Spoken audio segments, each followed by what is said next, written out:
Want to move on to this? And we will. We will. Eventually.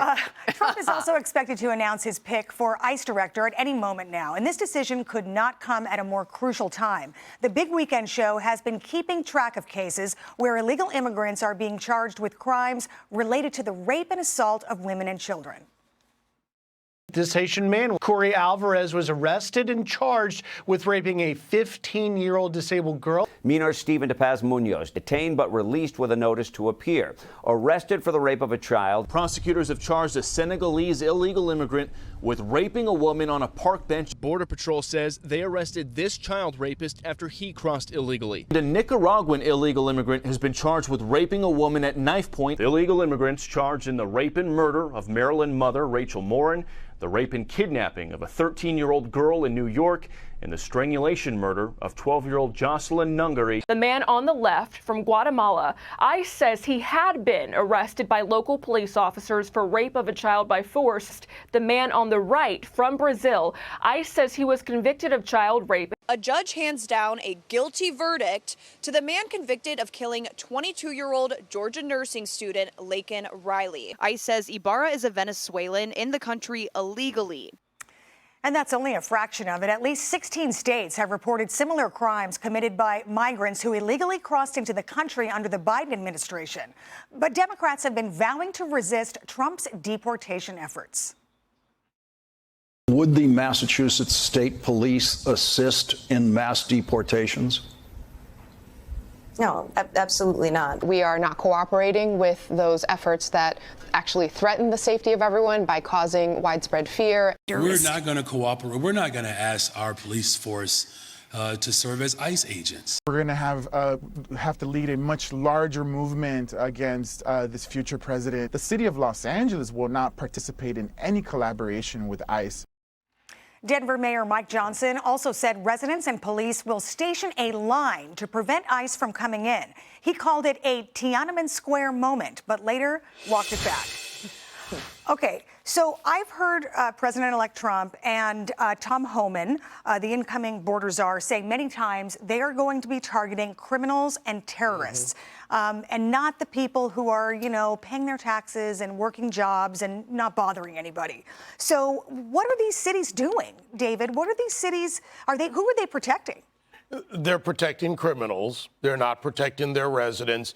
Now, after Tom was nominated, I've known him a long time, we had a 20-minute or so discussion on my show about this, breaking down in detail where a role and where it has been done before to use DOD personnel, aka soldiers, in a support role to do this the right way. Posse Comitatus has a role in this in the Constitution. So for everybody saying they're going to put soldiers on the streets, that's a lie. The prioritization begins with those who already have ICE detainer notices. We have 1.4 million illegals with deportation orders. And we have another problem because combined with HHS, where are those 300,000 plus children actively that were turned over to HHS? So that becomes a role where RFK Jr. gets involved. And one thing to note about this cabinet is that these agencies have to work together.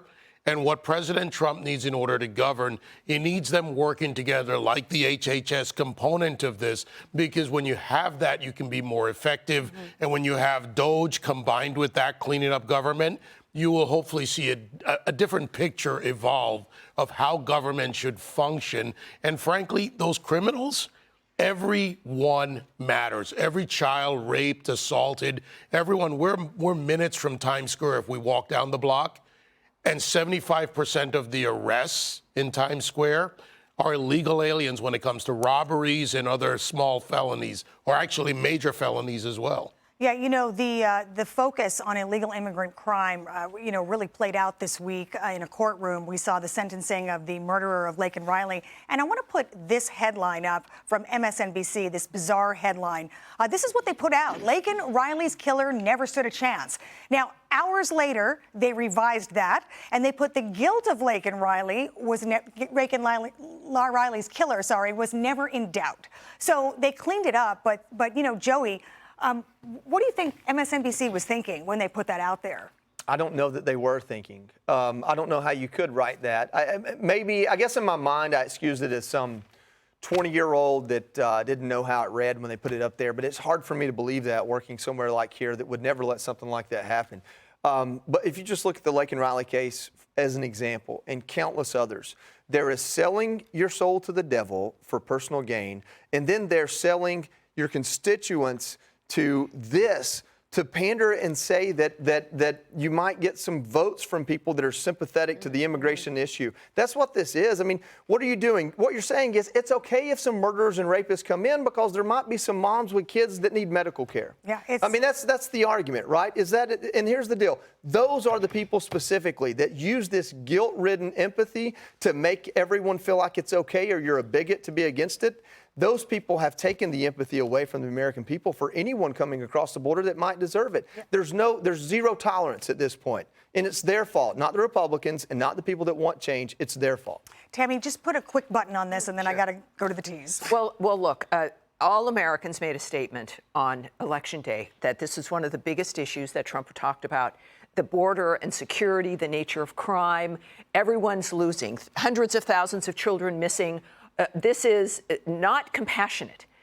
We are in league with the cartels at this point, who've become super rich in sex and child trafficking and drug trafficking. So this really is a moral duty to change these issues. And the people in the cities that are saying, well, we're sanctuary cities, we're going to fight this, I guess they don't need the federal money that comes their way, because there's other ways to make them cooperate. It's shame on them and their own citizens in their own cities who are suffering. We're going to see how this plays out, for sure. Click here to subscribe to the Fox News YouTube page to catch our hottest interviews and most compelling analysis. You won't get it anywhere else.